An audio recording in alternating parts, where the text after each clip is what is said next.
हाँ जी, good evening everyone.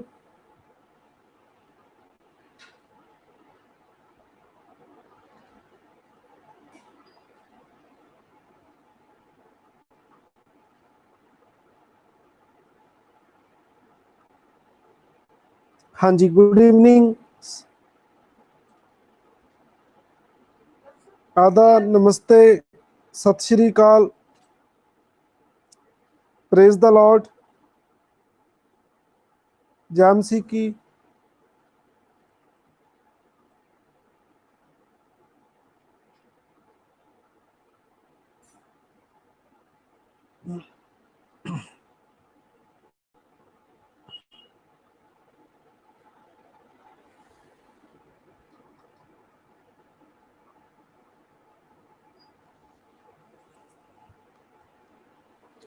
हाँ जी, fine. आप सुनाओ।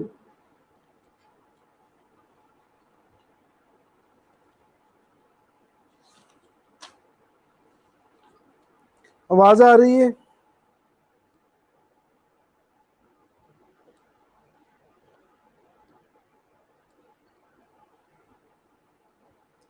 आवाज आ रही है? क्लियर आवाज?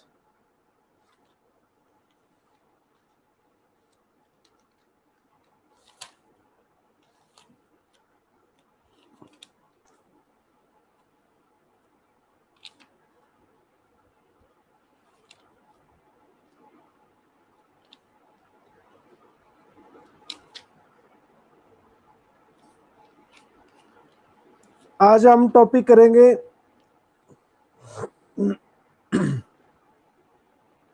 Emergency provisions.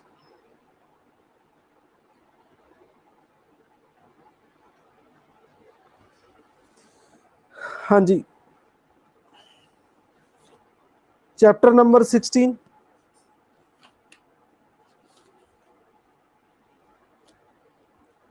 चलो स्टार्ट करें। Let us start. All you have joined the class?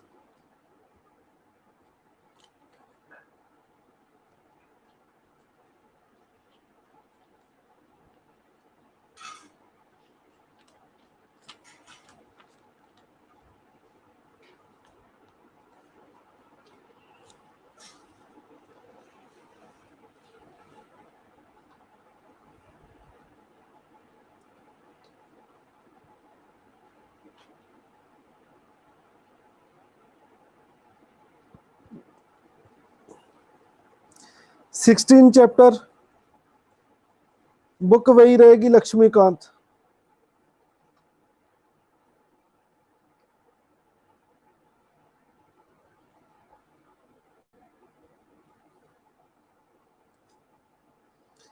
हाँ जी, जो इमरजेंसी प्रोविजन है ये पार्ट 18 में है।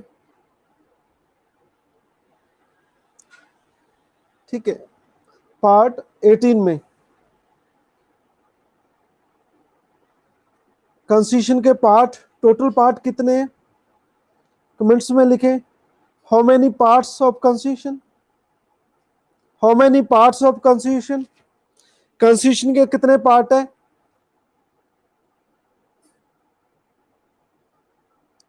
22। बिल्कुल सही है।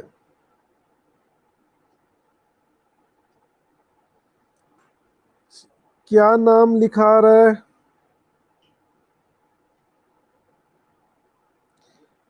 शिशाक। ठीक है, आपको 10 लड्डू नाम मिलते हैं। टोटल 22 पार्ट्स है। ठीक है, तो जो इमरजेंसी प्रोविजन है ये पार्ट 18 में है, पार्ट 18 में। आर्टिकल कितना है? 352 टू 360। ठीक है, 360।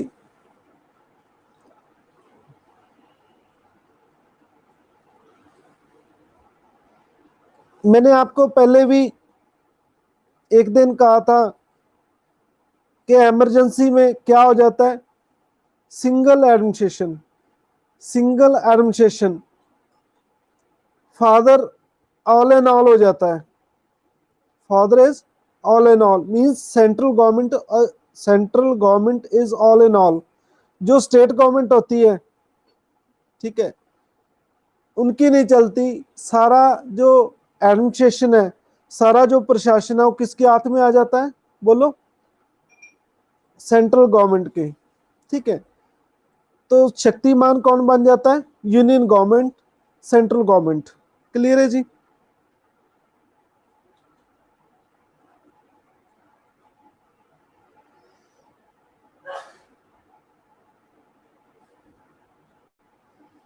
तो जो हमने पढ़ा था कि फेडरल सिस्टम, तो वहां पे फेडरल स्ट्रक्चर खत्म हो जाता है। ठीक है, फेडरल स्ट्रक्चर खत्म हो जाता है, फेडरल की जगह क्या आ जाता है, बोलो, कमेंट्स में बताए। फेडरल स्ट्रक्चर खत्म हो जाता है, फेडरल की जगह क्या आ जाता है,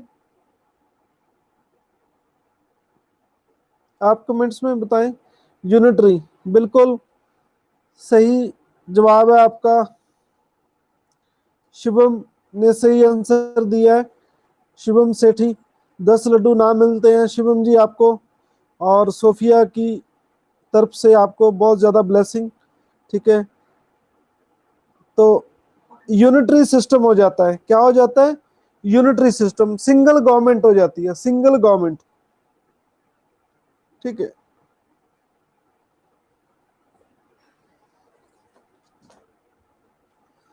देखो इमरजेंसी का कंसेप्ट हमने जर्मनी से लिया है।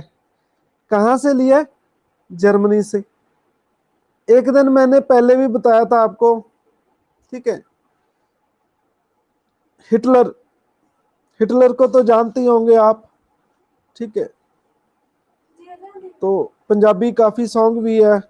ठीक है, मैं हिटलर बन गया तेरी राखी करदा। ठीक है, आपने मेरे से ज्यादा सॉन्ग सुनते हैं। ठीक है,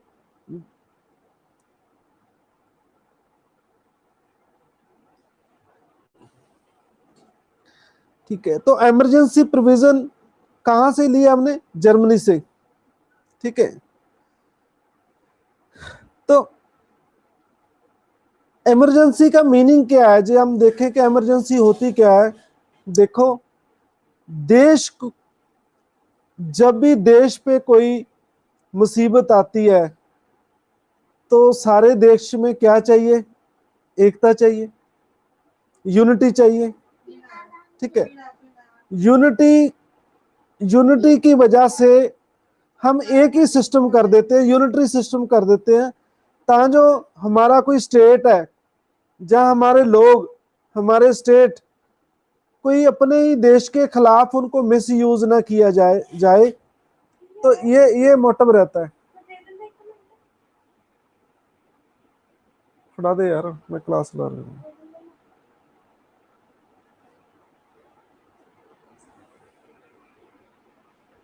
फड़ा दे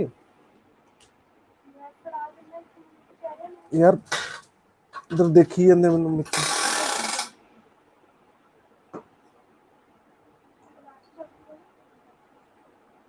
हाँ जी, इमरजेंसी प्रोविजन क्यों क्यों हम चाहते हैं।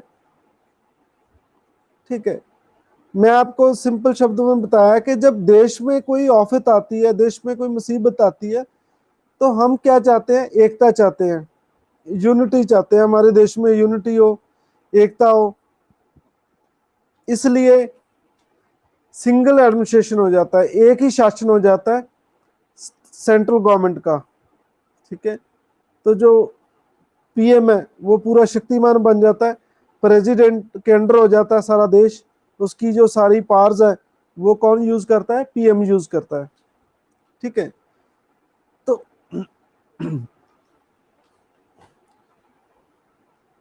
देखो इमरजेंसी जो आर्टिकल 32 है, 352 है, ये नेशनल इमरजेंसी की बात करता है, नेशनल इमरजेंसी। ठीक है, नेशनल इमरजेंसी कब लगाएगी, ठीक है, जब कोई वॉर हो जाए। ठीक है, जब किसी के साथ वॉर हो जाए। ठीक है, इंडिया की वॉर कितनी बार हुई है, किस किस से हुई है, आप मुझे कमेंट्स में लिखें। ठीक है, तो ये ग्राउंड है नेशनल इमरजेंसी की, आर्टिकल 352 की ये ग्राउंड है। ठीक है, कि आपने नेशनल इमरजेंसी लगानी है तो एक कारण वॉर हो सकता है। ठीक है, ड्यू टू वॉर। ठीक है, हाँ जी बिल्कुल सही है जी। पाकिस्तान के साथ वॉर हुई 1947 में, उसके बाद 65 में, ठीक है, फिर 1971 में, फिर कारगिल वॉर हुई, कारगिल वॉर हुई। ठीक है, 1999। ठीक है, तो चाइना के साथ वार हुई 1962 में। ठीक है, तो 1962 चाइना के साथ वार हुई 1962 में। ठीक है, हाँ जी, तो चाइना ने हमारी पिटाई की 1962 में। ठीक है, तो जब भी वॉर होती है तो तब नेशनल इमरजेंसी लगाई जा सकती है। ठीक है, तो तब नेशनल इमरजेंसी लगाई जा सकती है। मैं दोबारा फिर बताना चाहता हूँ कि हम नेशनल इमरजेंसी क्यों लगाते हैं, उसके पीछे लॉजिक क्या है कि देखो हमारी स्टेट पे कोई कब्जा ना कर सके। ठीक है, तो हम एक ही शासन खड़ा कर देते हैं कि हमारे स्टेट पे कोई कब्जा ना कर सके। ठीक है, क्योंकि स्टेट को हम इंडिपेंडेंट छोड़ेंगे, हो सकता है उनको उनको कंपेल किया जाए कि आप चाइना ज्वाइन कर लो, जहां आप पाकिस्तान के साथ वॉर हो रही है तो आप ठीक है, आप पाकिस्तान ज्वाइन कर लो, ऐसा भी हो सकता है। ठीक है, तो इसलिए हम वॉर के दौरान एक एडमिनिस्ट्रेशन कर देते हैं। ठीक है, हाँ जी, दिस पॉइंट इज क्लियर।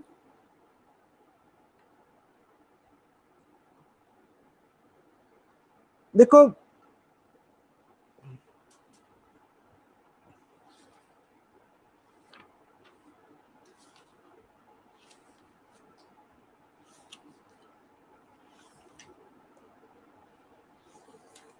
हाँ जी, आपको समझ आ रहा है या नहीं आ रहा है? ठीक है,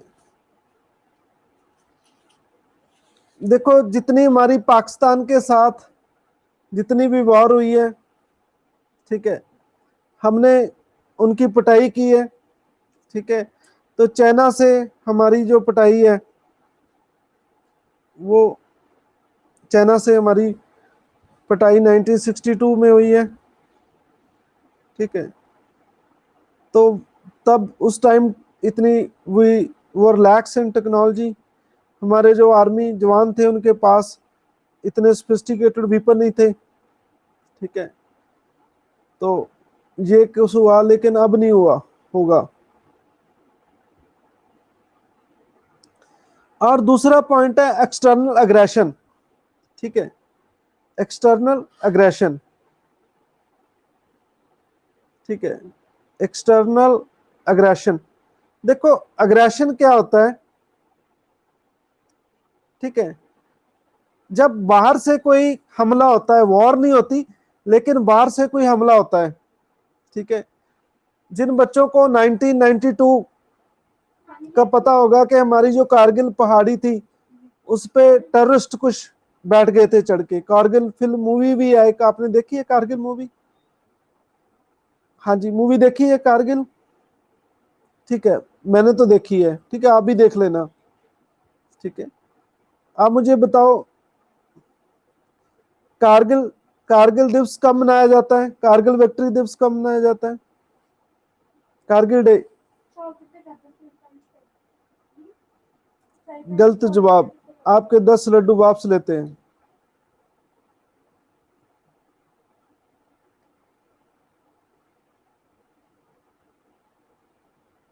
हाँ जी, 26 जुलाई है, बिल्कुल सही है। जे पल्लवी ने सही आंसर दिया है। ठीक है, आपको 10 लड्डू ना मिलते हैं। ठीक है, तो पाकिस्तान की तरफ से एक्सटर्नल अग्रेशन हो गया था। मैं एक्सटर्नल अग्रेशन बताना चाहता हूं आपको।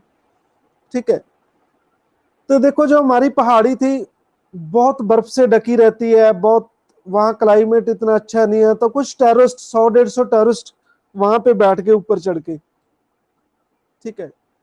तो देखो ये टेंशन वाली बात भी थी, ना टेंशन वाली बात दोनों थी, ठीक है। जैसे मेरे घर के बाहर कोई दरख्त है, वहां पे 2 जने चढ़ के बैठ गए, ठीक है, तो मुझे क्या प्रॉब्लम है, ठंड में वो मरेंगे, ठीक है। हाँ जी। लेकिन दिक्कत ये है कि हमारे देश की जो सॉवरेंटी है वो भी खत्म हो सकती है। आपने दीनानगर अटैक सुना होगा, आपने 2000 2008 में 26 जो नवंबर को अटैक हुआ था अजमल कसाब द्वारा, टेररिस्ट मूवमेंट जो महाराष्ट्र में अटैक हुआ था ताज होटल रेलवे स्टेशन 2008 में, आप सब जानते होंगे, ठीक है। तो ये सब क्या है, एक्सटर्नल अग्रेशन है। ये क्या है, एक्सटर्नल अग्रेशन है। ये भी एक ग्राउंड हो सकती है 352 की। बताओ बच्चों समझ आया या नहीं है?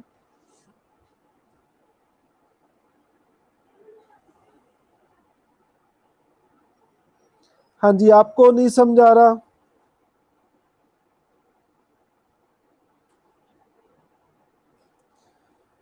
चलो मैं रिपीट कर देता हूं।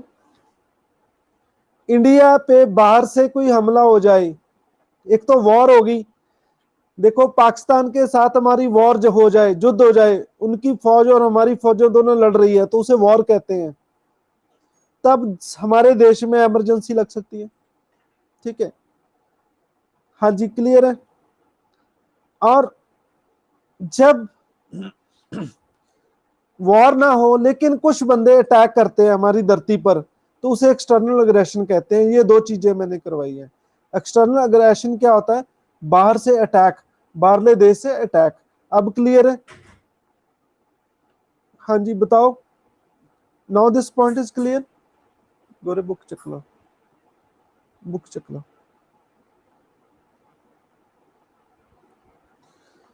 ठीक है।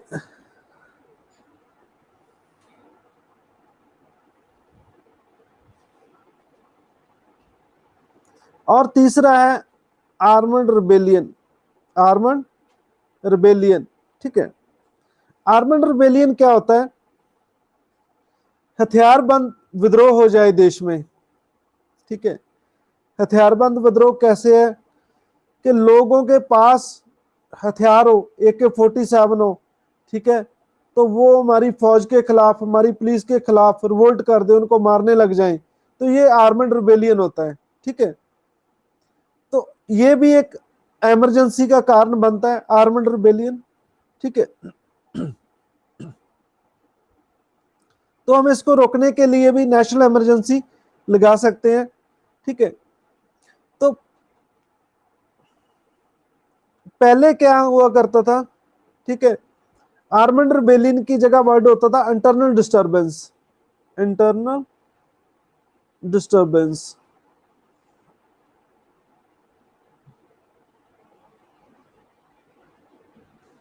इंटरनल डिस्टरबेंस, ठीक है। हाँ जी, इंटरनल डिस्टरबेंस क्या है, देखो अंदरूनी परेशानी, कोई अंदरूनी परेशानी, देखो ये पूरा डिफाइन नहीं था, ठीक है। तो बाद में इसकी जगह इसको चेंज करके आर्मड रिबेलियन किया गया, ठीक है। ये पहले इंटरनल डिस्टरबेंस होता था। मैंने आपको इंदिरा गांधी और वर्सेस नारायण केस मैंने करवाया आपको, ठीक है। जो श्रीमती इंदिरा गांधी थे हमारे देश के पहले वीमेन प्राइम मिनिस्टर, ठीक है, उनको इलाहाबाद हाई कोर्ट ने उसके MP के उद्देश्य से हटा दिया गया था कि देखो आप गलत प्रैक्टिस से, आप आप गलत रॉन्ग प्रैक्टिस से आप, ठीक है, आपने इलेक्शन जीता है, इसलिए उस पर 6 साल की पाबंदी लगी थी कि आपको डिसमिस किया जाता है MP के उद्देश्य से, ठीक है। तो आप MP नहीं रह सकते, ठीक है। तो जो MP नहीं है इंडिया में, जो MP नहीं है वो प्राइम मिनिस्टर भी नहीं है, ठीक है। तो इंदिरा जी ने क्या किया, उनको प्राइम मिनिस्टर के ओहदे से हटना था, क्योंकि इलाहाबाद हाई कोर्ट ने उसे उसे उसे उसकी जो MP की सीट थी उसको खाली कर दिया, वेकेंट कर दिया, उसे डिस्क्वालीफाई कर दिया। तो उन्होंने रिमूव रिमूव हो गए थे वो MP के ओहदे से, ठीक है। तो उन्होंने इंटरनल डिस्टरबेंस का पूरा फायदा उठाया। वो कहती देखो जी जहां इंटरनल डिस्टरबेंस है, ठीक है, उन्होंने इमरजेंसी लगा दी। ठीक है, उन्होंने क्या किया, इमरजेंसी लगा दी, पूरा फायदा उठाया इसका। देखो जी इंटरनल इमरजेंसी, इंटरनल डिस्टरबेंस है, कुछ पॉलिटिशियन है जो वो गलत कर रहे हैं, जैसे जयप्रकाश नारायण जेपी बिहार के जो लीडर थे, इन्होंने बहुत ज्यादा इस विरोध किया इस इमरजेंसी का। जेपी जयप्रकाश नारायण, आप पर्सनैलिटी पढ़ेंगे हिस्ट्री में, ठीक है, उन्होंने नारा दिया था संपूर्ण क्रांति, टोटल रेवोल्यूशंस। ठीक है, तो इंदिरा जी ने अपनी कुर्सी बचाने के लिए, ठीक है, इंदिरा जी ने क्या किया, अपनी कुर्सी बचाने के लिए, ठीक है, तो ये इमरजेंसी लगा दी। ठीक है, सारे देश में इमरजेंसी, ठीक है, लगा दी। ठीक है, ये 1975 की बात है ये। ठीक है, तो उन्होंने इमरजेंसी लगा दी, ठीक है, पूरे देश में। तो फिर जब इमरजेंसी लग जाती है, ठीक है, तो सारी प्रेसिडेंट की जो शक्ति है, वो प्रेसिडेंट रूल लागू हो जाता है एक तरह का। सारा जो एडमिनिस्ट्रेशन पावर है वो प्रेसिडेंट के हाथ में आ जाती है। तो उसको यूज कौन करता है, प्राइम मिनिस्टर करता है। तो खुद इंदिरा ने ये यूज किया। ठीक है, तो बहुत कुछ हुआ, मैं आगे आपको बताऊंगा, लेकिन इतना बताना चाहता था। ठीक है,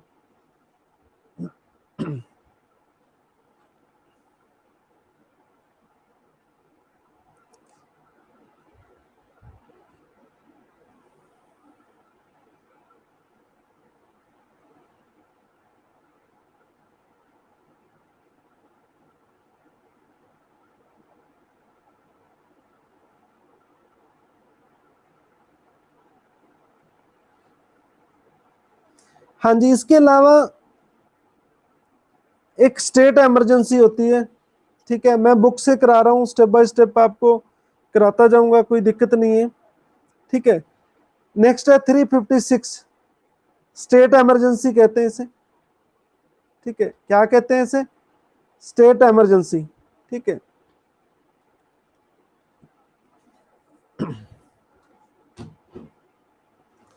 तो स्टेट इमरजेंसी में क्या है, जैसे मान लो पंजाब स्टेट है, जहां पे कोई गलत हो जाए, ठीक है, लोग आपस में लड़ने लगे, दंगे हो जाए, ठीक है, जो पूरा एडमिनिस्ट्रेशन है वो फेल हो जाए।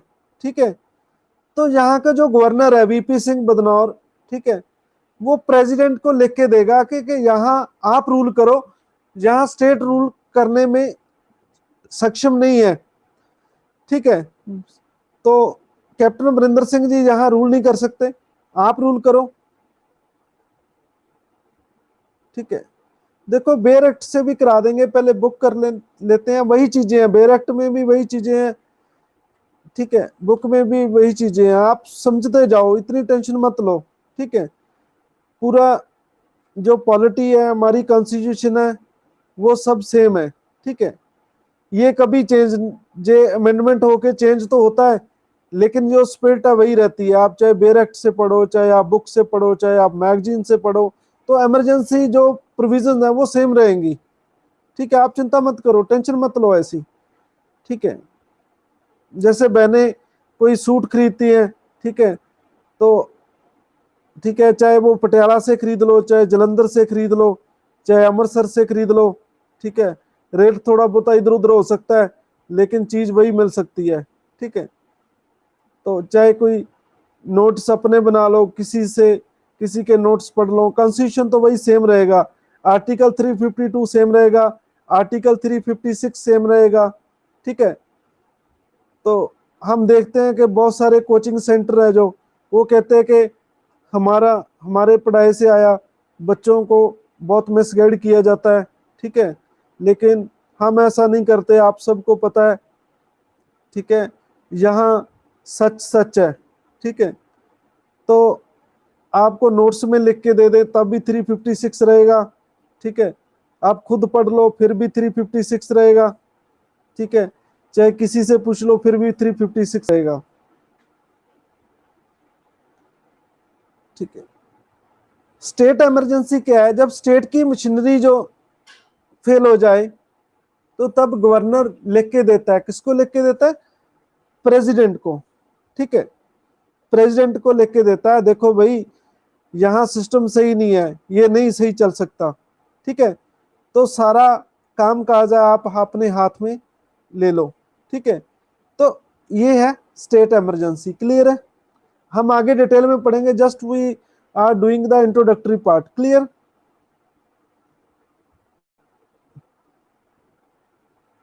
नेक्स्ट है फाइनेंशियल इमरजेंसी, ठीक है, 360 फाइनेंशियल इमरजेंसी।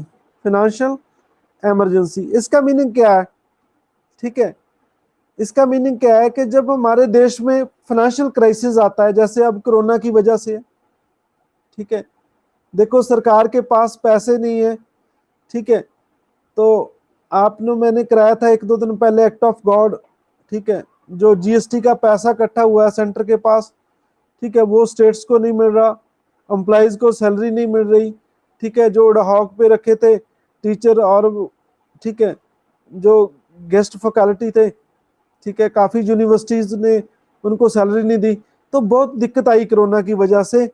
और ये भी सुनने को आ रहा था कि शायद फाइनेंशियल इमरजेंसी लग जाए, ठीक है, शायद आर्टिकल 360 के तहत फाइनेंशियल इमरजेंसी लग जाए, ठीक है। फाइनेंशियल इमरजेंसी क्यों लगाई जाती है? जब पैसे की कमी होती है गवर्नमेंट के पास, ठीक है, उनके पास पैसा नहीं होता सिस्टम को मैनेज करने के लिए, तो तब फाइनेंशियल इमरजेंसी लगाई जाती है। तो आपको खुशखबरी बताते हैं कि ये कभी भी नहीं लगी इमरजेंसी, ठीक है, हम प्रेयर करते हैं कि ऐसी इमरजेंसी कभी ना आए, ठीक है, सबके पास पैसा रहे, ठीक है, सब पैसे से ब्लेस हो, सबके पास पैसा रहे, ठीक है, ऐसी इमरजेंसी की हम कभी भी कामना नहीं करेंगे, ठीक है। ये आर्टिकल 360 है। हाँ जी, दिस पॉइंट इज क्लियर, ये फाइनेंशियल इमरजेंसी क्लियर है, ठीक है, ओके। तो नेक्स्ट टॉपिक है कि नेशनल इमरजेंसी की ग्राउंड क्या होती है। ग्राउंड मैंने आपको 3 बता ही दी, ठीक है, कौन कौन सी ग्राउंड है? वॉर होता है, एक्सटर्नल अग्रेशन होता है, ठीक है, तो आर्मड रिबेलियन होता है, हथियारबंद विद्रोह हो जाए तभी हो जाती है, ठीक है। तो प्रेसिडेंट और भी कुछ प्रोक्लेमेशन करता है, वॉर पे, एक्सटर्नल अग्रेशन पे, आर्मड रिबेलियन पे, और कोई खतरा हो जाए, ठीक है, जो प्रोक्लेमेशन होती है already issued by him, such proclamation in operation, this provision was added by 38th amendment act 1975। देखो राष्ट्रपति प्रोक्लेम करता है कि देखो ये चीज, ये इमरजेंसी लग चुकी है, ठीक है, राष्ट्रपति डिक्लेयर करता है, हाँ जी। लेकिन उसका प्रोसेस क्या है, मैं आपको बताता हूं कि क्या प्रोसेस है।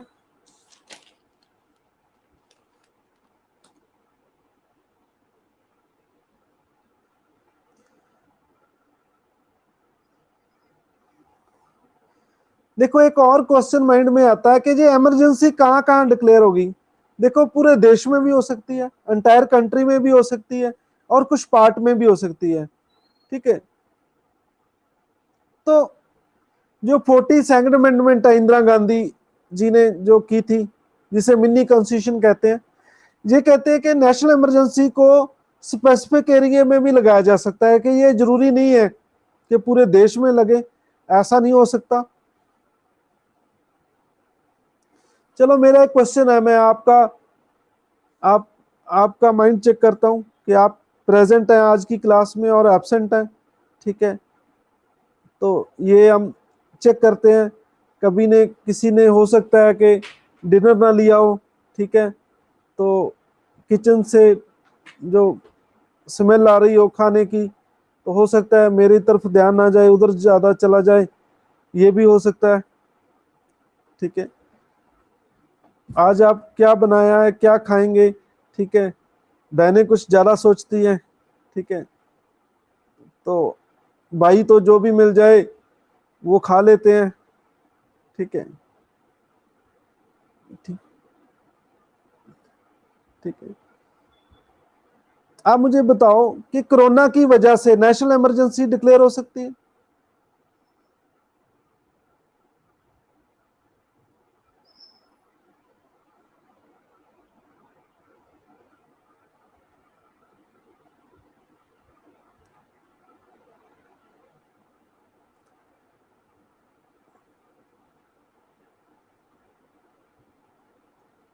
कोरोना की वजह से नेशनल इमरजेंसी डिक्लेयर हो सकती है। देखो मैंने आपको ग्राउंड पढ़ाया, फिर आपका ध्यान वाकई किचन में ही आपका ध्यान।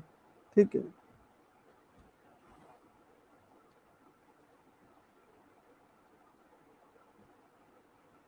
क्या ग्राउंड है उनकी, बोलो। हमारी वॉर हुई है किसी के साथ, बोलो वॉर हुई है हमारी, बाहर से टेररिस्ट अटैक हुआ है।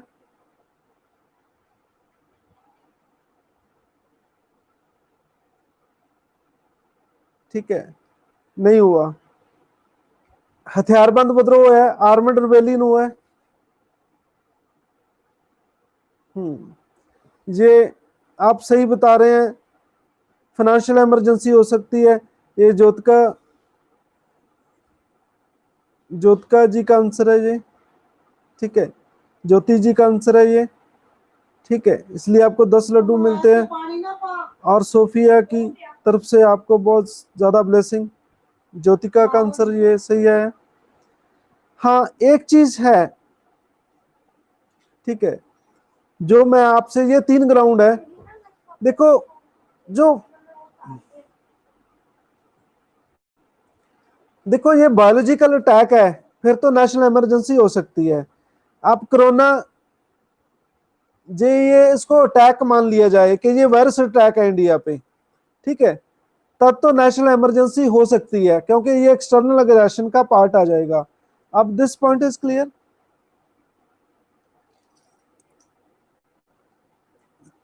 ये अंजू कुमार ने सही बताया। ठीक है अंजू, आपको 10 लड्डू ना मिलते हैं, बहुत सारी ब्लेसिंग मिलता है आपको।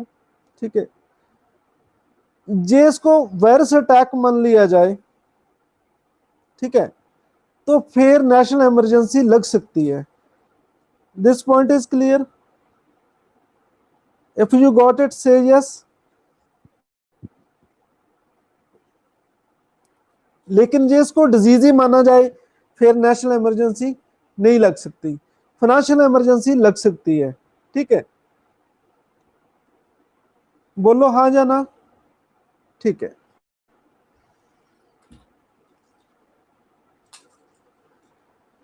तो मैंने पहले भी बताया कि पहले इंटरनल डिस्टरबेंस होता था जिसका, ठीक है, इंदिरा गांधी जी ने पूरा फायदा उठाया, उसको 44th अमेंडमेंट से चेंज कर दिया है। 44th अमेंडमेंट द्वारा अब आर्मड रिबेलियन कर दिया है इंटरनल डिस्टरबेंस की जगह।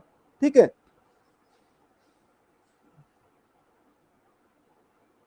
तो एक और चीज है,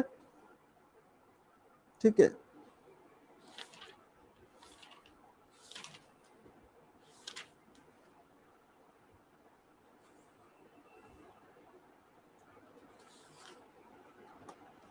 हाँ जी, एक और चीज है कि देखो इमरजेंसी लगेगी कैसे, इसकी प्रोसेस क्या है। कहते कि देखो रिटर्न रिटर्न में देनी होगी, लिख के रिटर्न में जो इमरजेंसी है, वो cabinet council, minister of council जो मंत्री है, ठीक है, मिनिस्टर ऑफ जो काउंसिल है, ठीक है, वो रिटर्न फॉर्म में देंगे किसको, प्रेसिडेंट को। This point is clear.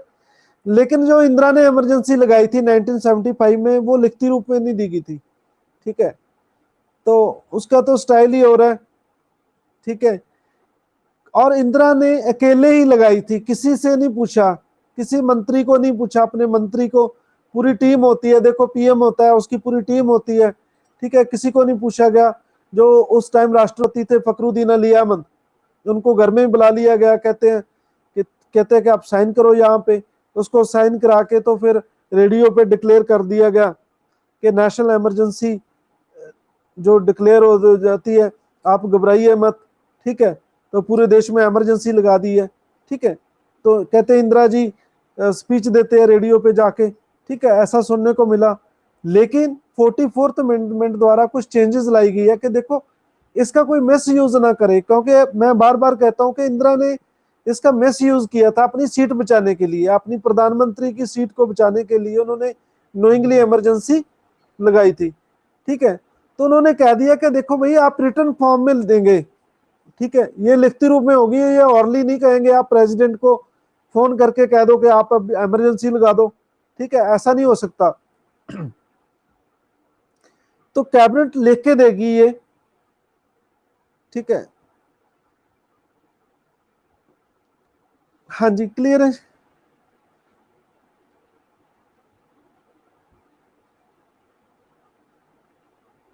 तो ये मैंने आपको, हाँ जी, एक आता है 38th अमेंडमेंट।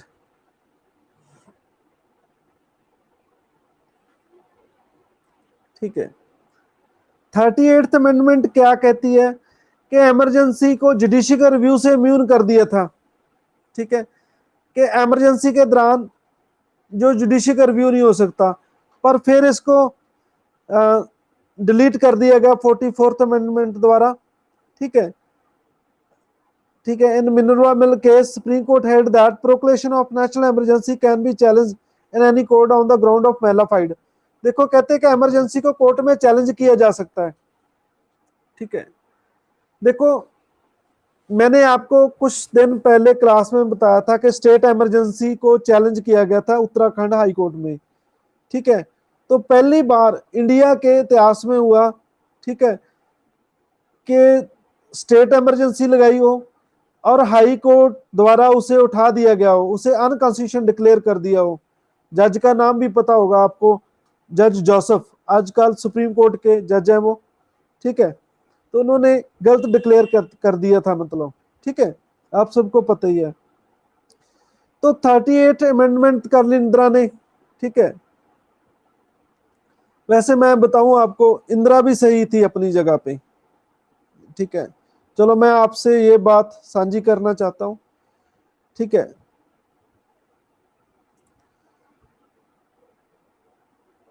कहते हैं कि इंदिरा के खिलाफ एक वेव बन गई। ठीक है, तो इंदिरा जी को कटहरे में खड़ा कर कर कहते जजेस ने पूरी उनकी उनको स्कोल्ड किया, उनको उनको डांटा गया। ठीक है,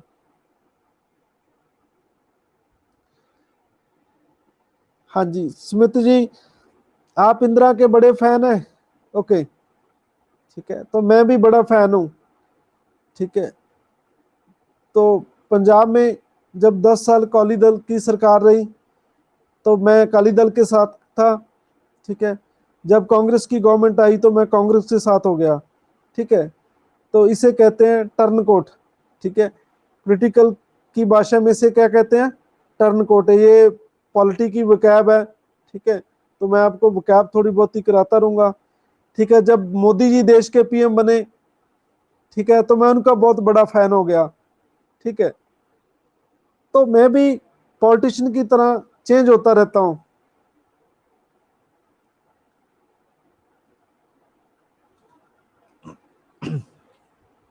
ठीक है, ऐसा होना चाहिए पॉलिटिक्स में।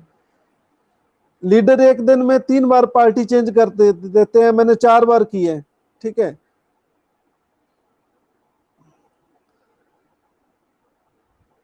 ओके।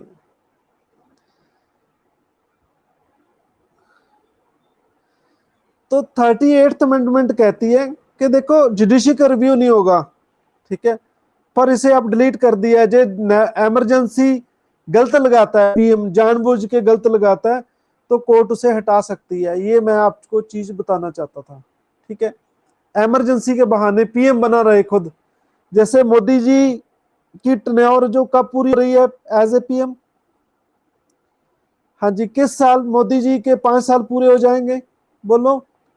17th लोकसभा हुई है 2019 में, कब तक चलेंगे ये, 24 तक। 24 में दोबारा इलेक्शन होगा। ठीक है, तो जब 2-4 महीने रह जाए तो ये इमरजेंसी लगा दें। ठीक है, इमरजेंसी 2 साल लगी रहे तो ये 26 तक हो जाए। ठीक है, आप मेरी बात समझ रहे हो या नहीं समझ रहे। ठीक है, तो कहते हैं कि ये गलत जो इमरजेंसी लगेगी तो कोर्ट उसे हटा सकती है। ठीक है, अभी आप तो धक्के से पीएम बने रहना चाहते हो, इसलिए आपने इमरजेंसी लगा दी। ठीक है,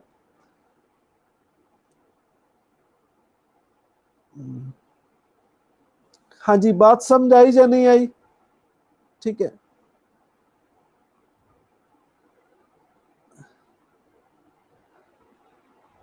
हाँ जी भाइयों बहनों, बात समझ आई या नहीं आई? इमरजेंसी से धक्के से और पीएम बना जा सकता है?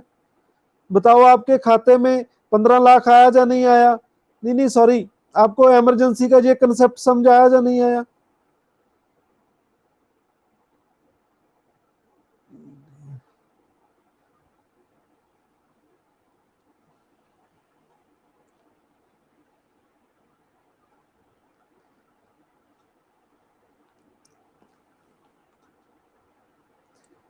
हाँ जी, तो नेक्स्ट है पार्लियामेंट्री अप्रूवल और ड्यूरेशन।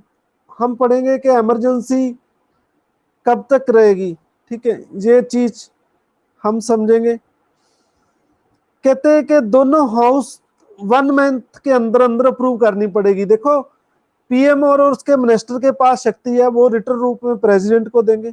प्रेसिडेंट प्रोक्लेम कर देगा कि देखो पूरे देश में इमरजेंसी लगाई जाती है, अपने साइन कर देगा। लेकिन ये इमरजेंसी सिर्फ 1 मंथ तक रहेगी। जो हमारी पार्लियामेंट है, ठीक है, पार्लियामेंट के हमारे दो पार्ट हैं, लोकसभा और राज्यसभा। मैं सही कह रहा हूं, मैं गलत कह रहा हूं? 3 पार्ट है, प्रेसिडेंट भी है, ठीक है। तो 1 महीने के अंदर अंदर, 1 मंथ के अंदर, ठीक है, ठीक है, पार्लियामेंट पार्लियामेंट इसे अप्रूव करेगा, ठीक है। पहले 2 मंथ होता था, इसको घटाकर आप 1 मंथ कर दिया। आप कैसे याद रखेंगे? मैंने आपको कैसे याद रखा मैं ये बताता हूं। नेशनल इमरजेंसी पूरे देश में लगती है, नेशनल इमरजेंसी पूरे देश में लगती है। तो पूरे देश एक है हमारा, तो 1 महीने का समय दिया गया है। पार्लियामेंट इसे फाइनल अथॉरिटी किसके पास है कि इमरजेंसी रहेगी या नहीं रहेगी? बोलो किसके पास है? गलत बोल रहे हैं आप, पार्लियामेंट के पास है, ठीक है। ये हरमनप्रीत कौर का सही आंसर आया।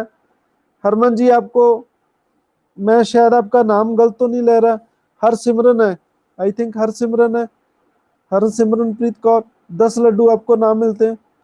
और सोफिया की तरफ से आपको बहुत बहुत ब्लेसिंग, क्योंकि जब पार्लियामेंट भाई अप्रूव करेगी तो आप समझो, ठीक है, फिर ही वो इमरजेंसी रहेगी, नहीं तो 1 महीना ही रहेगी। तो प्राइम मिनिस्टर आप जो इमरजेंसी का एंजॉय करना चाहता है तो वो 1 महीना ही रहेगा। कहने का मतलब क्या है कि जैसे मोदी जी खुश होना चाहते हैं, देखो भी मैं प्राइम मिनिस्टर बना रहा हूं, तो 24 में ये जब इलेक्शन में 1 महीना रह जाए, ठीक है, तो तब लगा दें, ठीक है। पार्लियामेंट उसे अप्रूव ना करे तो इमरजेंसी 1 महीना ही रहेगी। आप बात समझ रहे हैं या नहीं समझ रहे?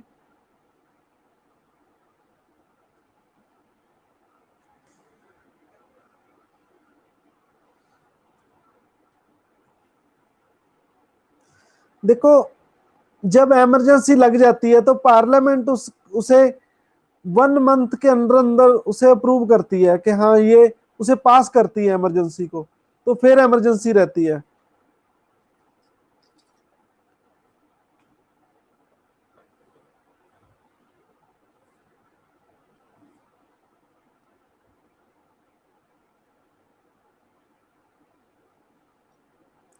तो ये इमरजेंसी सिर्फ 6 मंथ तक रहती है।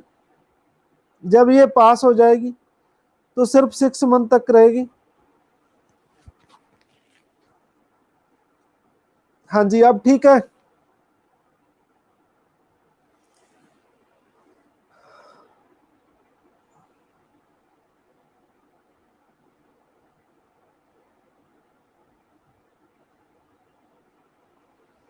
देखो, 1 मंथ में तो प्रूव करना होता है, आप बात नहीं मेरी समझे।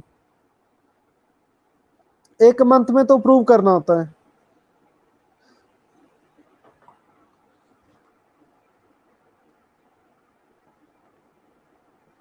हाँ जी, अब समझ आई या नहीं आई? बोलो। देखो, जैसे मोदी ने इमरजेंसी लगा दी, तो पार्लियामेंट को 1 महीने के अंदर अंदर उसे पास करना होगा। ये 1 महीना है, जब पास हो गया तो वो 6 मंथ तक रहेगी। जे पास नहीं करेंगे तो 1 मंथ तक रहेगी। 6 मंथ तो उसको पास होने से 6 मंथ मिलते हैं। अब समझाया या नहीं है?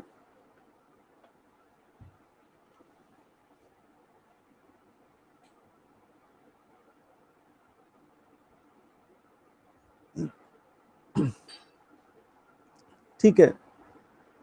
Can be extended to indefinite period with the approval of parliament for every 6 month. कहते हैं कि हर 6 मंथ बाद पार्लियामेंट को अप्रूव करना पड़ेगा कि ये इमरजेंसी रहनी चाहिए। कहते हैं जितने मर्जी लंबे समय तक, ठीक है, जितने मर्जी लंबे समय तक, ठीक है, इसको रख सकते हैं। ठीक है, पार्लियामेंट, लेकिन 6 मंथ तक रहेगी, मतलब जितना 2 साल, 4 साल, 6 साल, 8 साल। ठीक है,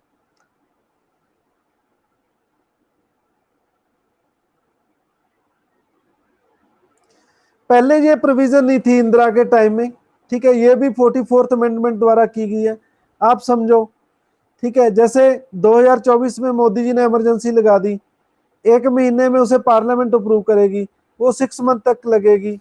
ये 6 मंथ फिर कर देंगे, ठीक है, फिर 6 मंथ कर देंगे, फिर 6 मंथ कर देंगे, ऐसे करके जितने मर्जी साल चाहें, मतलब आफ्टर एवरी 6 मंथ इसे अप्रूव करके जितना मर्जी लंबे समय तक खींच सकते हैं। गोरी पढ़ लो यार, पढ़ लो।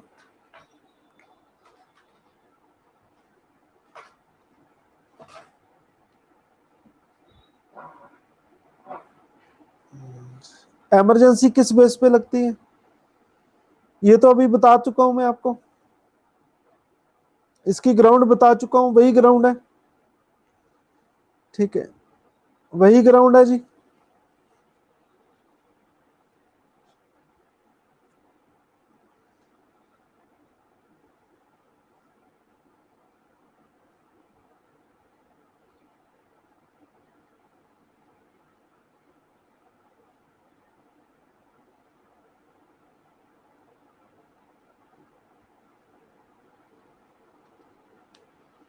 कहते हैं कि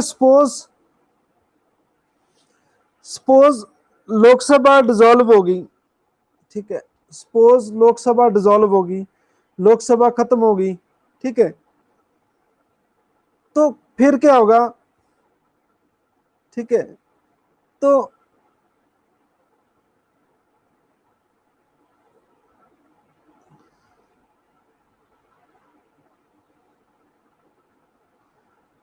कहते हैं कि मान लो लोकसभा ने अप्रूव नहीं की, लोकसभा डिसॉल्व होगी।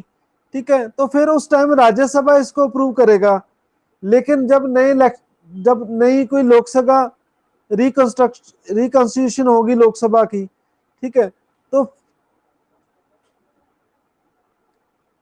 कहते हैं कि the proclamation survives until 30 days from the first sitting of the Lok Sabha after it's reconstitution. तो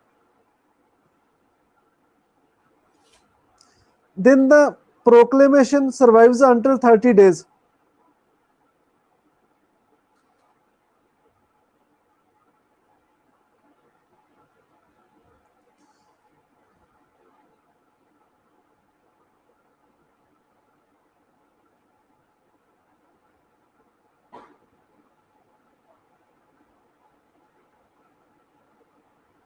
देखो, जब लोकसभा डिसॉल्व हो जाती है तो मीन टाइम राज्यसभा उसे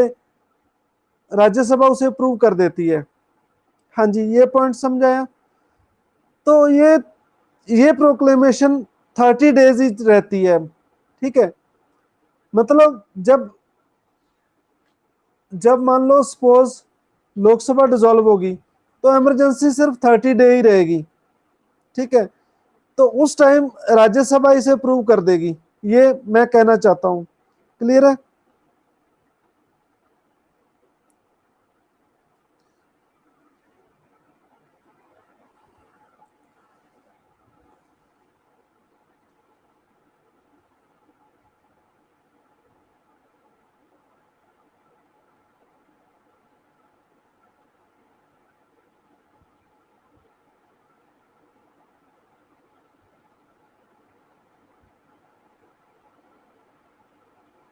हाँ जी, चलो मैं आपको बताता हूं। जैसे ये लोकसभा है,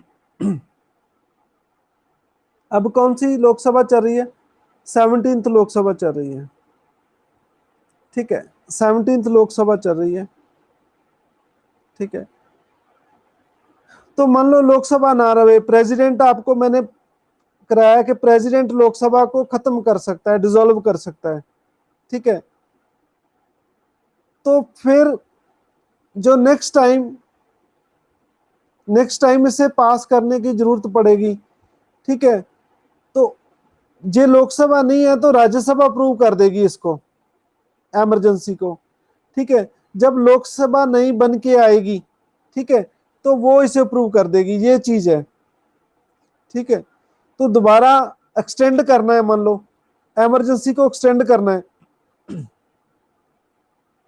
ठीक है, इमरजेंसी को एक्सटेंड करना है, तो जो नई लोकसभा बन के आ गई वो 30 डेज में इसको एक्सटेंड कर देगी, ये बात लिखी है। अब क्लियर है?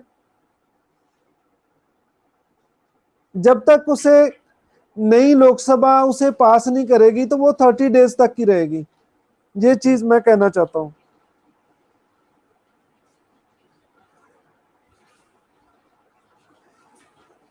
बाकी ये क्वेश्चन आता है कि सिंपल मेजोरिटी से पास अप्रूव करेगी या स्पेशल मेजोरिटी से, तो वो करेगी स्पेशल मेजोरिटी से। स्पेशल मेजोरिटी कितनी होती है आप कमेंट्स में लिखें। स्पेशल मेजोरिटी कितने परसेंट होती है?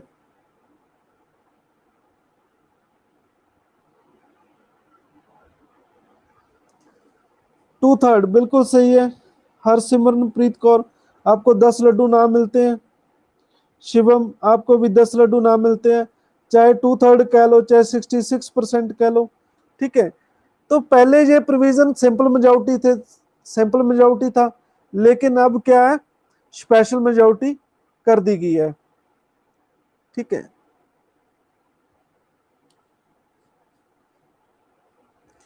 हाँ जी, अब है रेवोकेशन ऑफ प्रोक्लेमेशन, ठीक है। इसे कैंसिल कैसे होती है, एक बार देखो लग तो गई, लेकिन कैंसिल कैसे होगी ये भी पता होना चाहिए। प्रेसिडेंट किसी भी टाइम इसको हटा सकते हैं, ठीक है। तो पार्लियामेंट की अप्रूवल जरूरी नहीं है हटाने के लिए। बोलो ये पॉइंट समझ आया या नहीं है? उसको कंटिन्यू रखने के लिए पार्लियामेंट की अप्रूवल लेनी पड़ती है, लेकिन उसे बंद करने के लिए पार्लियामेंट की अप्रूवल नहीं लेनी पड़ती। हाँ जी, बोलो समझ आया या नहीं है?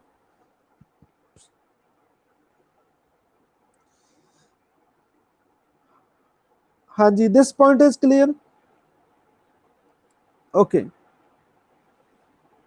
ठीक है।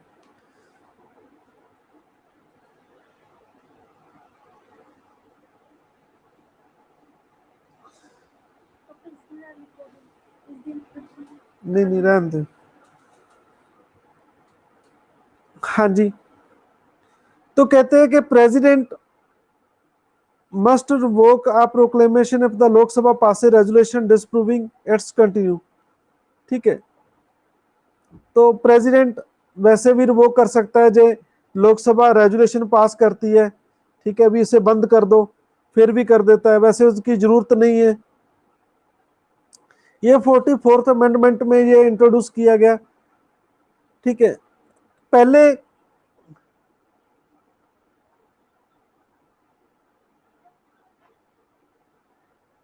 पहले क्या हुआ करता था कि प्रेसिडेंट आप ही इसे स्टॉप करता था, आप ही इसे खत्म करता था, लोकसभा के पास कोई पावर्स नहीं थी, ठीक है।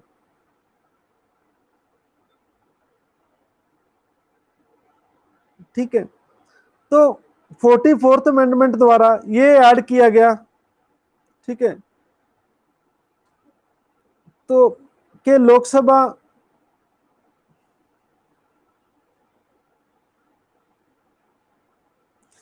पहले क्या होता था, प्रेसिडेंट अपने आप रिवोक कर देते थे, ठीक है, तो लोकसभा के पास शक्ति नहीं थी, ठीक है। अब लोकसभा के पास शक्ति है, ठीक है, वो रेजोल्यूशन पास करती है, सिंपली रेजोल्यूशन होता है, देखो लेके देती है कि ये इमरजेंसी नहीं रहनी चाहिए, इसे बंद कर दिया जाए, तो प्रेसिडेंट बंद कर देता है, ठीक है, ये चीज है।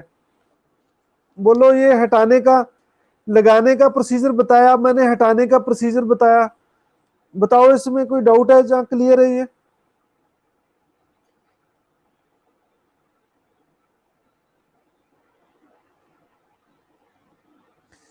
हाँ जी, एक और प्रोविजन डाली गई है 1/10, 1/10। ठीक है, देखो जैसे 543 है, इसका 1/10 MP कितने हो गए? 54.3 MP हो गए। ठीक है, पॉइंट्स में MP नहीं हो सकते, मतलब 54 MP रिटर्न लूप में लिख के दे दें स्पीकर को। ठीक है, जहां प्रेसिडेंट को, if the house is not in session, ठीक है, तो 14 डेज में कहते हैं कि इस रेजुलेशन को समझने के लिए एक मीटिंग बुलाई जाती है।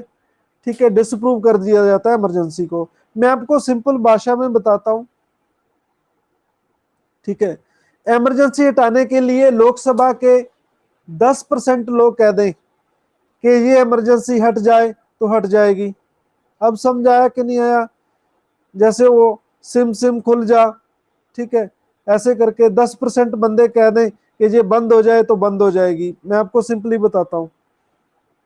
ठीक है, कहते जो सेशन चल रहा है तो वो स्पीकर को लिख के दे दें, जो सेशन नहीं चल रहा तो वो प्रेसिडेंट को 54 MP 54 MP राष्ट्रपति को लिख के दे देंगे कि भाई ये इमरजेंसी बंद कर दो, तो वो बंद कर देंगे।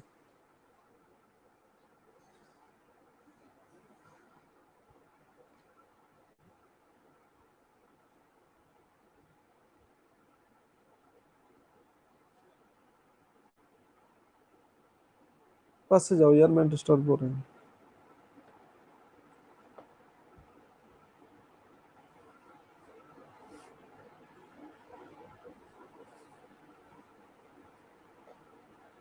हाँ जी, क्लियर है। कहते हैं कि थोड़ा लगाने और हटाने का जो रेजुलेशन है बहुत डिफरेंट है। ठीक है, देखो जो हटाने की प्रोविजन है वो सिर्फ लोकसभा के पास है, जो इमरजेंसी हटानी है वो सिर्फ लोकसभा के पास है। ठीक है, तो जो लगाने वाली प्रोविजन है वो दोनों के पास है, स्टेट के पास भी है, लोकसभा राज्यसभा दोनों के पास है। ये पॉइंट समझाया? मैं आपको फिर बताता हूं, जो इमरजेंसी लगानी है, ठीक है, तो वो शक्ति किसके पास है? लोकसभा राज्यसभा दोनों के पास है, दोनों अप्रूव करते हैं 1 महीने के अंदर अंदर। मैं पहले पढ़ा चुका हूं आपको, क्लियर है जी? हटाना हो तो सिर्फ कौन हटाता है? ओनली लोकसभा।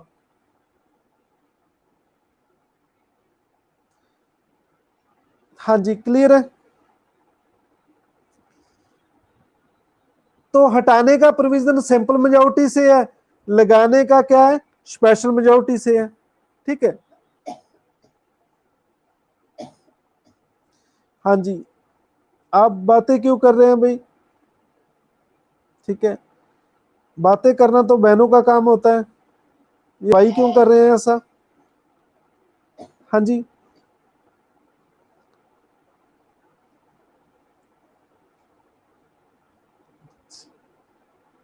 यहां तक समझ आ गया?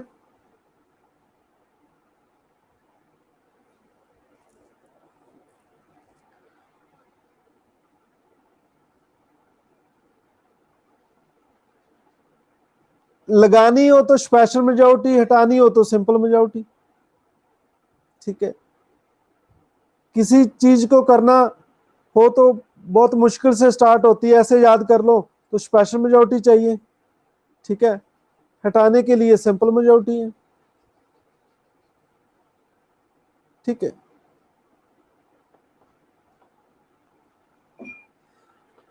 लोकसभा उसे लिख के देती है, ये 44th अमेंडमेंट द्वारा चेंज हो गया सिस्टम। प्रेसिडेंट अपनी मर्जी से नहीं हटा सकता इमरजेंसी को, लोकसभा उसे रेजुलेशन, एक प्रस्ताव, एक प्रपोजल पेश करती है, फिर हटाता है वो। आप समझाया? ठीक है,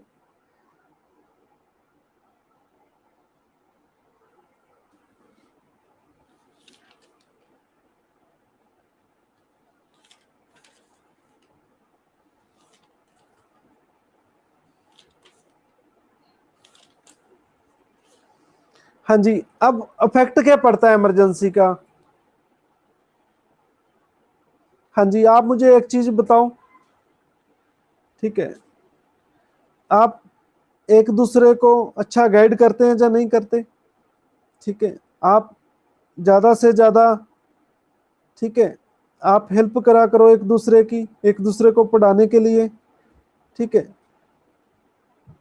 तो देखो, आप किसी को कुछ सिखाएंगे तो आपको सीखने को मिलेगा, ठीक है।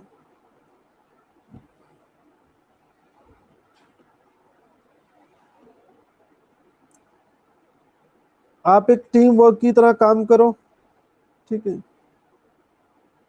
जिनको पता है, जिनको नहीं पता, वो उनको बताएं बहुत सारी बातें।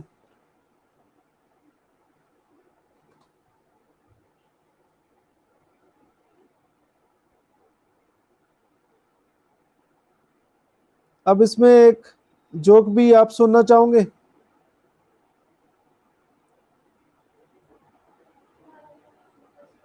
ठीक है जी, आप पानी लेके आओ मेरे लिए, रोला ना पाओ, पानी लेके आओ। देखे, गांव में एक पढ़ा लिखा सरपंच खड़ा होता है, एक अनपढ़ सरपंच खड़ा होता है, इलेक्शन लड़ते हैं दोनों। कौन जीत जाता है? अनपढ़, ठीक है, अनपढ़ जीत जाता है। पढ़ा लिखा सोचता है कि हमने इसकी इंसल्ट करनी है, कैसे करें? ठीक है, जब पार्टी होती है तो पढ़ा लिखा स्पीच देता है, लोगों को ये शो करना चाहता है कि देखो ये अनपढ़ है, इसे लेक्चर नहीं देना आता, मुझे लेक्चर देना आता है। ठीक, ठीक है। वो कहता है, बहनों भाइयों, आप सबको पता ही है कि आज सरपंच साहब आपको कुछ मन की बात आपसे साझी करेंगे, ठीक है। तो अनपढ़ सरपंच स्टेज पे जाता है,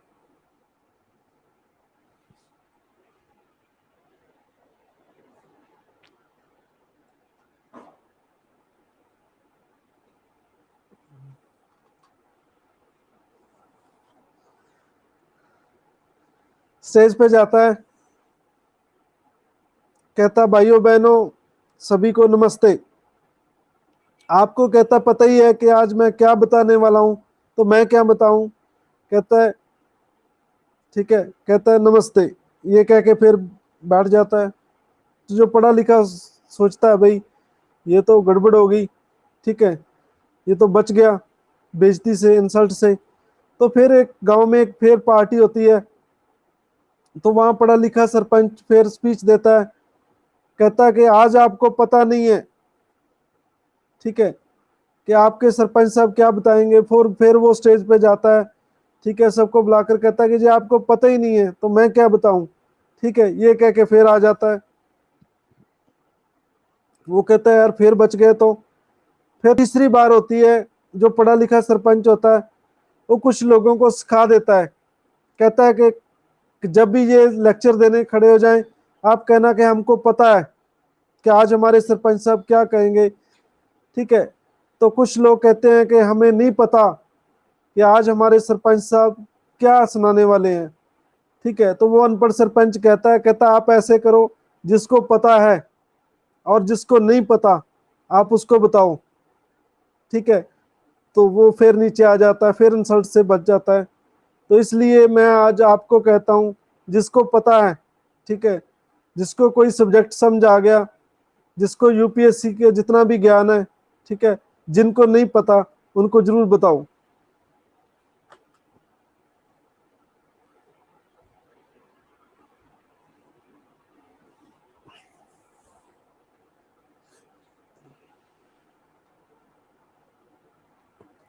हाँ जी, अब सेंटर स्टेट रिलेशन पे क्या फर्क पड़ता है?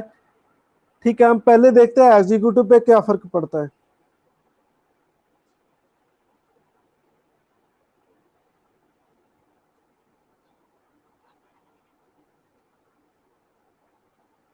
हाँ जी, जरूर जी, जिनको पता है, जिनको नहीं पता जरूर बताना उसे, ठीक है।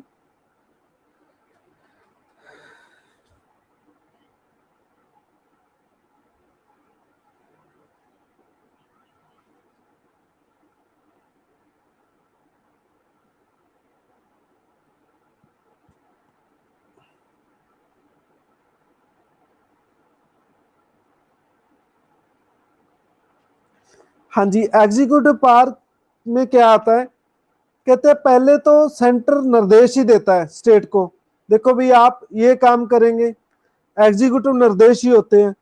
लेकिन यहाँ क्या होता है कि जो सारा एग्जीक्यूटिव शक्ति है स्टेट की, वो किसके अंडर आ जाती है, सेंटर के अंडर आ जाती है, जो एग्जीक्यूटिव पे असर पड़ता है। हाँ जी बोलो, समझ आया या नहीं आया?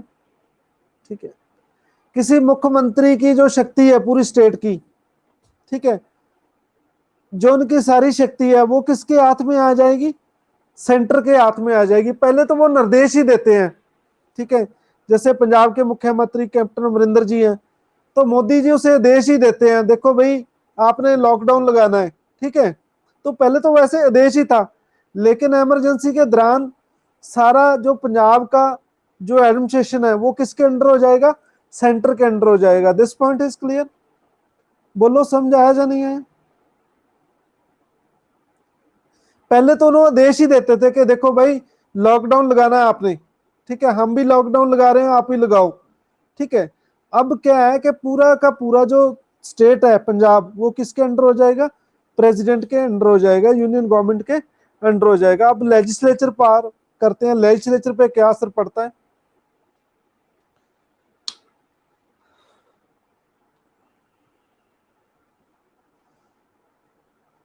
हम पहले भी आपको करा चुके हैं। जो स्टेट लिस्ट है, ठीक है, जो स्टेट को शक्तियां दी गई है, स्टेट लिस्ट है, उस पर लॉ कौन बना सकता है, पार्लियामेंट, ठीक है। इमरजेंसी के दौरान जो स्टेट सब्जेक्ट, जो स्टेट को अलग पावर्स दी गई हैं, स्टेट को अलग शक्तियां दी गई हैं, स्टेट को अलग सब्जेक्ट दिए गए हैं, उस पर लॉ कौन बना सकता है, पार्लियामेंट बना सकती है। ये मैं आपको पहले भी करा चुका हूँ, ठीक है, ये पिछले सेंटर स्टेट रिलेशन में आपको करा चुका हूँ, लेकिन आज फिर मैंने आपको दोबारा ये करा चुका है। वहां में हमने पढ़ा था कि नेशनल इमरजेंसी के दौरान जो स्टेट सब्जेक्ट होते हैं उसको अपने हाथ में ले लेता है सेंटर। देखो बच्चों, पॉलिटी एक ऐसा सब्जेक्ट है, मैं आपको बार बार कहता अच्छा नहीं लगता, जितना आप इसको पढ़ते जाएंगे इसका साइज छोटा होता जाएगा। दुनिया का एक ऐसा सब्जेक्ट है जो लगातार पढ़ने से इसका साइज छोटा होता है, ठीक है।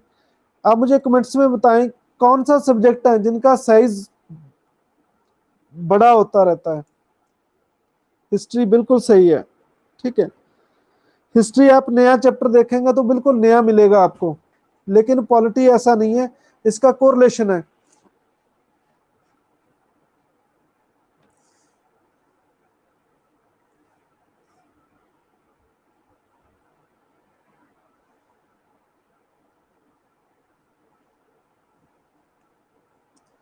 तो हमारा कॉन्स्टिट्यूशन यूनिटरी बन जाता है, हम पहले ही बताया।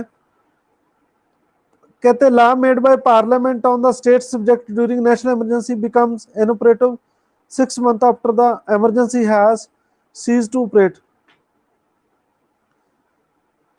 कहते जो लॉ बने होते हैं, ठीक है, स्टेट सब्जेक्ट पे, वो अपने आप खत्म हो जाते हैं जब ये इमरजेंसी रुक जाती है, ठीक है, नेशनल इमरजेंसी बिकम इनऑपरेटिव हो जाती है, तो 6 months after the emergency has ceased to operate, ठीक है, तो वो लॉ भी जो बने हैं वो भी इनऑपरेटिव हो जाते हैं, ठीक है, वो खत्म हो जाते हैं।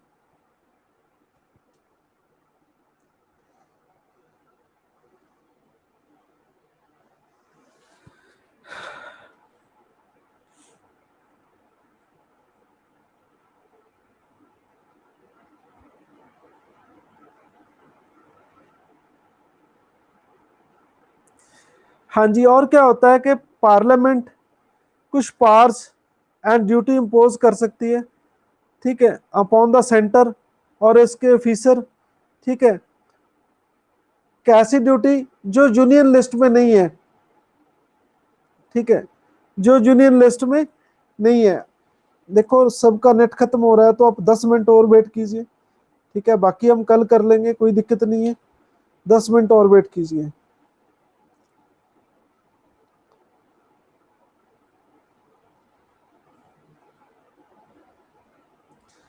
ठीक है, आप नेट क्लास के लिए यूज करा करें, ठीक है, और नेट को यूज नहीं करना है, मिस यूज नहीं करना है इसका। ठीक है, पबजी तो बैन हो गई है, ठीक है, और कोई टीवी सीरियल मत देखा करो, ठीक है, सॉन्ग नहीं सुनने किसी ने, ठीक है, ध्यान रखना इस बात का। मैं दोबारा फिर रिपीट करता हूं, पार्लियामेंट सेंटर और उसके जो ऑफिसर है, आईएएस हैं, आईपीएस हैं, ठीक है, उसको कोई स्पेशल ड्यूटी सौंप सकती है जो उसके सब्जेक्ट में नहीं है, उसको एक्स्ट्रा काम। कहने का मीनिंग क्या है कि जो स्टेट को कंट्रोल करने के लिए पार्लियामेंट अपने ऑफिसर को शक्ति दे सकती है।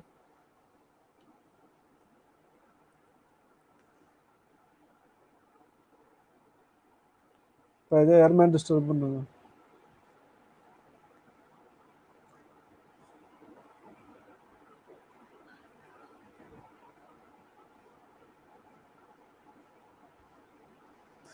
हाँ जी, तो नेक्स्ट है फाइनेंशियल। फाइनेंशियल मैटर पे क्या असर पड़ता है?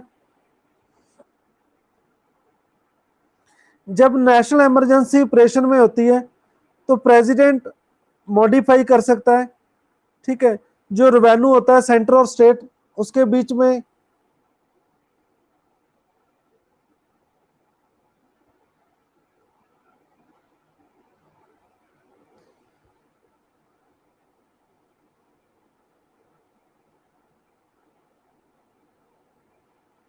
ओके ओके, ठीक है, अब ये आपकी क्लासेस की दिक्कत है, ठीक है, आप नेट पैक फुल एक्स्ट्रा पवा लीजिए करें, नेट पैक, ठीक है, हमारी क्लास लेट होती है तो आप ऐसा करते हो तो फिर पढ़ने का मजा नहीं आता, ठीक है, आपने ये 1 साल की तो बात है, ठीक है, आप मेहनत करें, अच्छा वर्क करें, फिर तो आपको नेट पैक भी ज़्यादा मिलेगा, मैं आपको रोज बताता हूँ, ठीक है, हाँ जी, 800 वाला मिलेगा, 850 वाला।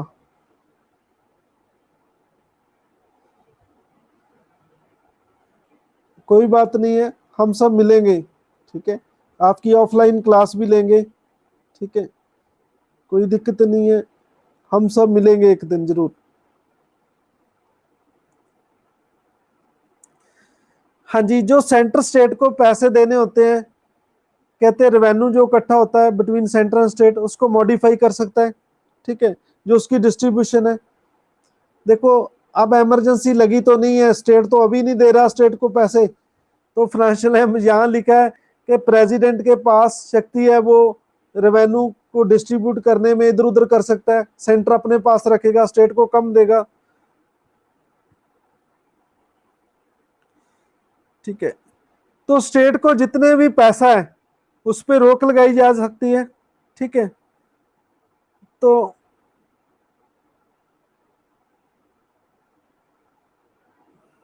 जो भी मॉडिफिकेशन करेगा राष्ट्रपति, कुछ चेंज लाएगा, ठीक है, तो प्रेसिडेंट को ये ऑर्डर पार्लियामेंट के सामने रखने पड़ेंगे, जिस ऑर्डर से वो मॉडिफाई करेगा, मॉडिफिकेशन करेगा, स्टेट को जो पैसा देना है वो बंद करेगा, ठीक है। कहते हैं effect on the life of Lok Sabha and state assembly पे क्या असर पड़ता है, ये पॉइंट सुन लो फिर हम समाप्त कर देंगे क्लास, ठीक है। जब नेशनल इमरजेंसी लग रही है तो लोकसभा की लाइफ आपको पता है कितने साल होती है, लोकसभा की नॉर्मल लाइफ कितने साल होती है? 5 साल, ठीक है,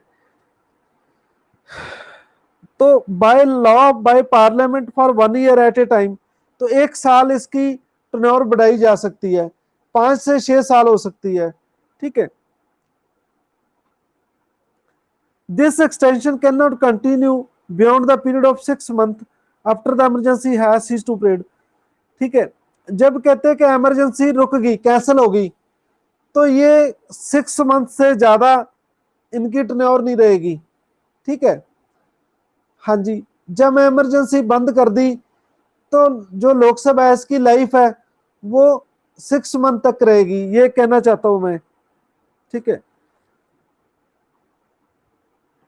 फॉर एग्जाम्पल, फिफ्थ लोकसभा थी जो 1971 की, वो 1977 तक रही थी, तो 2 times by 1 year at a time, तो उसको 1 साल जो इंदिरा ने इमरजेंसी लगाई थी उसकी लोकसभा की टर्नओवर 1 साल बढ़ा दी गई थी, ठीक है।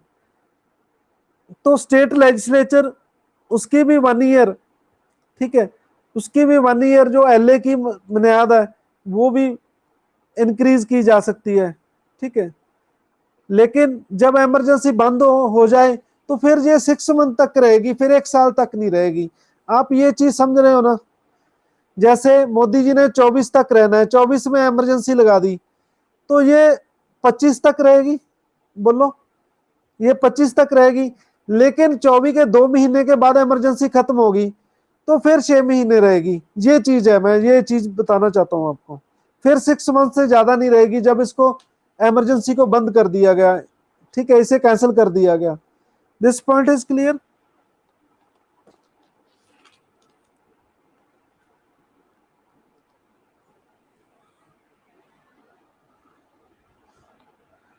चलो बाकी हम कल कर लेंगे यहां से स्टार्ट, ठीक है। और कोई क्वेश्चन किसी ने पूछना हो? ठीक है जी, थैंक यू सो मच। बाकी हम कल पढ़ेंगे। Good bye, good night.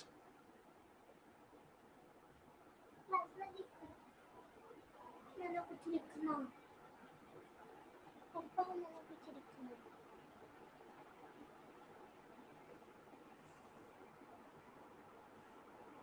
Speaker क्यों नहीं जा रहा